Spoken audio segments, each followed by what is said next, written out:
राजस्थान में कृषक एवं जनजातीय आंदोलन, जिसमें हम लोग बिजोलिया आंदोलन जो उसके बारे में अध्ययन कर रहे थे। जो हमारा पहला वीडियो था उसमें हमने किसान आंदोलन की पृष्ठभूमि, उसके कारण और कृषक असंतोष जो उसके प्रमुख कारण क्या रहे थे उसके बारे में अध्ययन किया। दूसरा जो वीडियो था उसमें हमने बिजोलिया किसान आंदोलन जो उसके बारे में अध्ययन कर रहे थे। इसके साथ ही बिजोलिया किसान आंदोलन जो उसको किस प्रकार से विजय सिंह पथिक जो उसका नेतृत्व मिला और उनके नेतृत्व में उन्होंने किसान जो थे उन्होंने किस प्रकार से आंदोलन जो उसको गतिशील बनाया और जिसके कारण जो महाराणा जो थे उनको आंदोलन जो उसका दमन करना पड़ा और कई बार कुछ जगह यानी कि रियायतें जो वो भी देनी पड़ती। आगे अब हम करते हैं कि साधारणतः एक ठिकाने की आंतरिक समस्या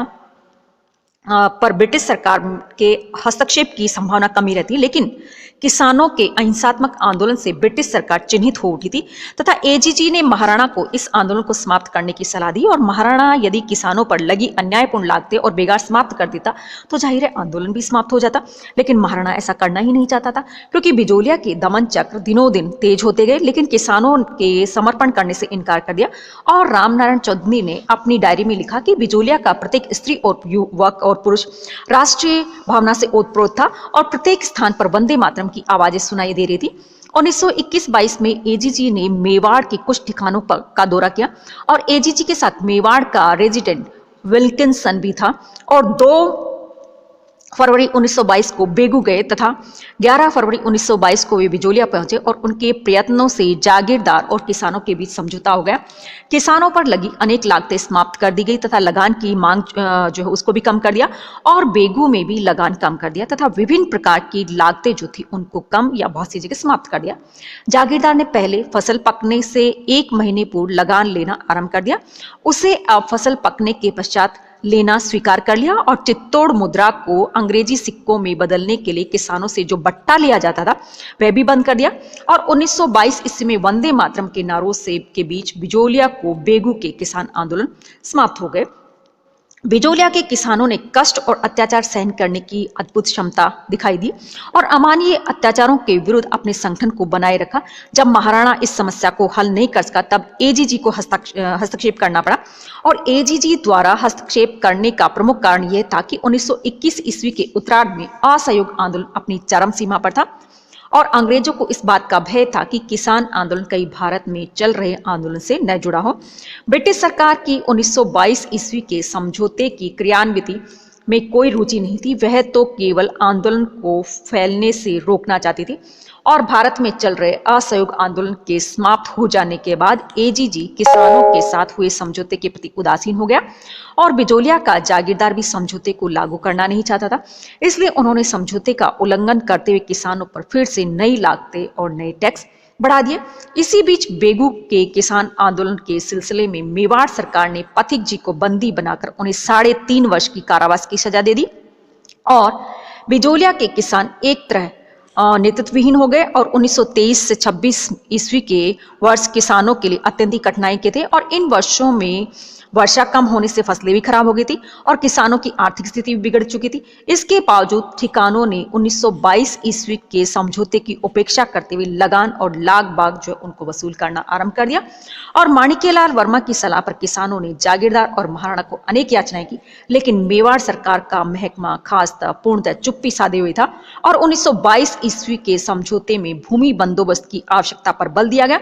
इसलिए 1926 ईस्वी में अंग्रेज अधिकारी ट्रेश ने भूमि बंदोबस्त प्रस्तावित किया, जिसमें बारानी क्षेत्रों के लिए लगान की मात्रा बढ़ा दी और पीवल क्षेत्रों के लिए लगान अपेक्षाकृत कम रखा और किसानों ने बंदोबस्त अधिक ट्रेच के साथ अपनी शिकायतें रखी। ट्रेच ने किसी प्रकार किसान पंचायत और ठिकाने के बीच समझौता तो करवा दिया, किंतु उनके कुछ दिनों बाद ही वर्मा जी को जेल में ठूंस दिया और उन्हें जमानत देने पर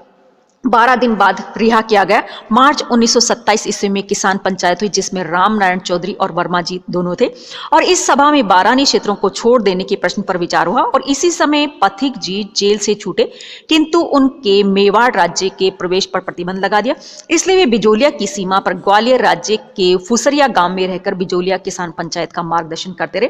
क्योंकि किसान पंचायत बारानी क्षेत्रों को छोड़ देने के प्रश्न पर निर्णय नहीं ले सकी, इसलिए उस समय पर अंतिम निर्णय निर्णय पथिक जी पर छोड़ दिया गया और पथिक जी ने बिजोलिया के किसानों को बारानी भूमि छोड़ देने की सलाह दी, क्योंकि इस भूमि पर लगान की मात्रा बढ़ा दी गई और इस अवसर पर किसानों ने अहिंसात्मक साधनों को अपनाने, सरकारी स्कूलों का बहिष्कार करने, खादी पहनने तथा मद्यपान न करने की शपथ ली। पथिक जी ने बारानी भूमि छोड़ने की सलाह इसलिए दी थी क्योंकि उन्हें विश्वास था कि कोई व्यक्ति इस भूमि को खरीदने का साहस नहीं करेगा। तब विवश होकर ठिकानों को इस भूमि का लगान घटाना पड़ेगा और पथिक जी की सलाह पर किसानों ने 20 मई 1927 को अपनी समस्त बारानी भूमि ठिकाने को दे दी और ठिकाने ने यह भूमि नई राजस्व दर पर नए किसानों को दे दी। किसानों के दुर्भाग्य से जमीन को उठाने वाले मिल गए और पथिक जी का यह निर्णय दोषपूर्ण साबित हुआ। इस समय पथिक जी और रामनारायण चौधरी के बीच भी मनमुटाव पैदा हो गया। फलस्वरूप राजस्थान सेवा संघ छिन्न भिन्न हो गया और किसानों का मनोबल भी टूट गया और 1929 तक पथिक जी किसान पंचायत के अध्यक्ष थे।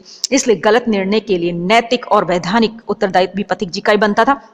इसलिए किसानों द्वारा पथिक जी पर आक्षेप किया जाने लगा। वर्मा जी के आग्रह पर सेठ जमनालाल बजाज ने बिजोलिया के किसानों का नेतृत्व करना इस शर्त पर स्वीकार किया कि पथिक जी इस आंदोलन से अलग रहेंगे और 1928 ईस्वी में पथिक जी ने किसान पंचायत की अध्यक्षता से त्यागपत्र दे दिया और सेठ जमनालाल बजाज ने आंदोलन के संचालन का दायित्व हरिभाऊ उपाध्याय को दे दिया। इस प्रकार से 1929 ईस्वी के बाद बिजोलिया आंदोलन का नेतृत्व हरिभाऊ उपाध्याय जो उनके हाथ में आ गया था। किसान अपनी अपनी समर्थित भूमि जो उसको वापस लेना चाहते थे और हरिभाऊ उपाध्याय ने टेट से मिलकर एक समझौता भी किया जिसमें किसानों को उनकी भूमि वापस दिलवाने की बात कही, किंतु ये केवल आश्वासन था। हरिभाऊ उपाध्याय ने मेवाड़ के दीवान पर सुखदेव प्रसाद से मिलने का प्रयत्न किया, किंतु सर सुखदेव प्रसाद ने न केवल मिलने से इनकार कर दिया बल्कि हरिभाऊ उपाध्याय पर मेवाड़ राज्य में प्रवेश करने पर भी प्रतिबंध लगा दिया। इसलिए किसानों ने अपनी जमीन वापस प्राप्त करने के लिए सत्याग्रह करने का निश्चय किया और 21 अप्रैल 1931 को आखा तीज के दिन पर सुबह 6 बजे लगभग 400 किसानों ने अपनी समर्पित भूमि जो थी उसके पर हल चलाना शुरू कर दिया। इस पर ठिकाने के कर्मचारी, सेना, पुलिस तथा जमीन के नए मालिक किसानों पर टूट पड़े, किंतु किसानों ने पूर्ण अहिंसा का परिचय देते हुए शांतिपूर्ण मार सहन की और वर्मा जी सहित 200 किसानों को गिरफ्तार कर लिया गया। हरिभाऊ उपाध्याय ने मेवाड़ राज्य के अधिकारियों को किसानों की जमीनें लौटाने के संबंध में अनेक पत्र लिखे तथा गांधी जी को बिजोलिया में हो रहे दमन से भी अवगत कराया और गांधी जी की सलाह पर मदन मोहन मालवीय ने सर सुखदेव प्रसाद को एक लेटर लिखा कि बिजोलिया का मामला अब अखिल भारतीय रूप धारण कर चुका है। इस सर सुखदेव प्रसाद ने स्थिति की गंभीरता को समझते हुए सेठ जमनालाल बजाज को वार्ता करने के लिए उदयपुर बुलाया और 20 जुलाई 1931 को सेठ जी उदयपुर पहुंचे तथा महाराणा व सर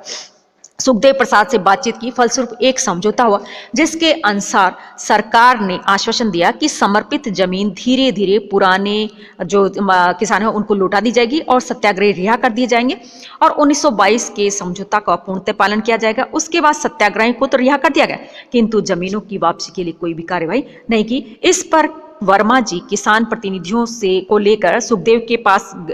से उदयपुर गए, किंतु वहां वर्मा जी को गिरफ्तार कर लिया और मेवाड़ सरकार ने उन्हें 1.5 साल बाद नवंबर 1933 में वापस रिहा किया, किंतु उन्हें मेवाड़ से निकाल दिया गया और अप्रैल 1938 में माणिक्यलाल वर्मा और उनके सहयोगियों के प्रयत्न से मेवाड़ प्रजामंडल का गठन हुआ, किंतु 18 दिन बाद ही उसे अवैधानिक घोषित कर दिया और 4 अक्टूबर 1938 को मेवाड़ प्रजामंडल में सविनय अवज्ञा आंदोलन आरंभ कर दिया जो सारे राज्य में फैल गया। मेवाड़ सरकार ने अनुभव किया कि कहीं बिजोलिया के किसान भी इस आंदोलन से नहीं जुड़ जाए, लेकिन 24 नवंबर 1938 को बिजोलिया किसान पंचायत ने एक प्रस्ताव पारित किया कि मेवाड़ प्रजामंडल द्वारा आरंभ किए गए किसी आंदोलन में भाग नहीं लेंगे और एक दूसरे प्रस्ताव में यह भी कहा गया कि यदि उन्हें उनकी जमीन वापस दे दी जाए तो वह भविष्य में किसी भी आंदोलन में भाग नहीं लेंगे। और बिजोलिया किसान पंचायत द्वारा ये प्रस्ताव पारित किए जाने के बाद मेवाड़ सरकार ने किसानों की समस्याओं के प्रति सहानुभूतिपूर्वक विचार करना शुरू किया और 1941 ईस्वी में मेवाड़ के तत्कालीन दीवान सर टी विजय राघवाचार्य ने राजस्व मंत्री डॉक्टर मोहन सिंह मेहता को बिजोलिया भेजा,